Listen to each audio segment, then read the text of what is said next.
साधना में धैर्य और प्रेम चाहिए।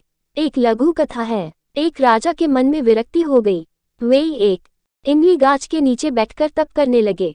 एक दूसरा आदमी था जो अपने परिवार से झगड़ा करके घर से निकल भागा और राजा की नकल में एक अरंग पेड़ के नीचे बैठकर तप करने लगा। भगवान की ओर से राजा के लिए उत्तम भोजन और उस अरंग गाछ के नीचे बैठने वाले के लिए मडुए की रोटी भेजी जाती थी। संयोग से एक दिन नारद मुनि उसी होकर जा रहे थे। राजा ने नारद जी से पूछा, आप कहाँ जा रहे हैं? नारद जी ने कहा, मैं विष्णुलोक जा रहा हूँ। राजा ने कहा, महाराज, जब आप विष्णु भगवान के यहाँ जा रहे हैं तो भगवान से आप पूछेंगे कि मुझे इस इमली गाछ के नीचे कितने दिनों तक तप करने पर उनके दर्शन होंगे। नारद जी ने कहा, अच्छा ठीक है, मैं पूछ लूंगा। नारद जी आगे बढ़े तो अरंग गाछ के नीचे बैठने वाले ने भी उनसे कहा कि महाराज, केवल राजा के लिए ही नहीं, मेरे लिए भी भगवान से पूछेंगे कि मुझे इस अरंग गाछ के नीचे कितने दिनों तक तप करना होगा।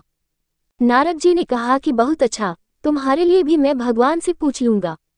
नारद जी जब भगवान विष्णु के पास पहुंचे तो भगवान विष्णु से उन्होंने पूछा कि भगवान, एक राजा इमली गाछ के नीचे बैठकर तप कर रहे हैं और एक दूसरा आदमी अरंग गाछ के नीचे बैठकर तप कर रहा है। दोनों पूछा है कि उन लोगों को भगवान के दर्शन के लिए कितने दिनों तक तप करना होगा। ने भगवान विष्णु ने कहा कि इमली वृक्ष में जितने पत्ते हैं उतने वर्षों तक राजा को तप करने के बाद मेरे दर्शन होंगे और अरंग गाछ के नीचे जो बैठा है अरंग वृक्ष में जितने पत्ते हैं उतने वर्षों तक उसको भी तप करना होगा, तब मेरे दर्शन होंगे।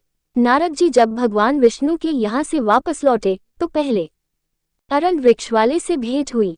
नारद जी ने उससे कहा कि इस अरंग वृक्ष में जितने पत्ते हैं उतने वर्षों तक तुमको यहाँ तप करना होगा, ऐसा तुम्हारे लिए भगवान विष्णु ने कहा है।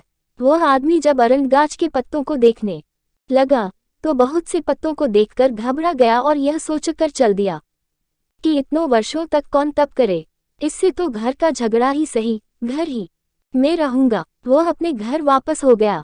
जब नारद जी राजा के पास पहुंचे तो राजा ने बड़ी आतुरता से उनसे पूछा कि महाराज, मेरे संबंध में भगवान से जानकारी ली थी? नारद जी ने कहा कि हाँ, भगवान विष्णु ने आपके लिए कहा कि इस इमली वृक्ष में जितने पत्ते हैं उतने वर्षों तक आपको तप करना होगा, तब आपको भगवान दर्शन देंगे। ये सुनते ही राजा प्रेम में मग्न हो गए और नाचने लगे। राजा को खुशी थी कि भगवान के कभी तो दर्शन होंगे।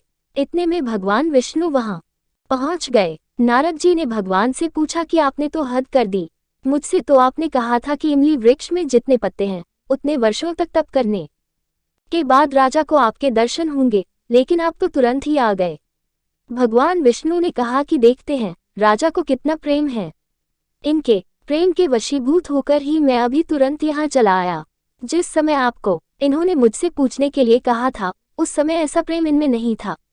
हम लोगों को खुश होना चाहिए कि जैसे इमली वाले का काम खत्म हुआ उसी तरह हम लोगों का भी काम खत्म होगा।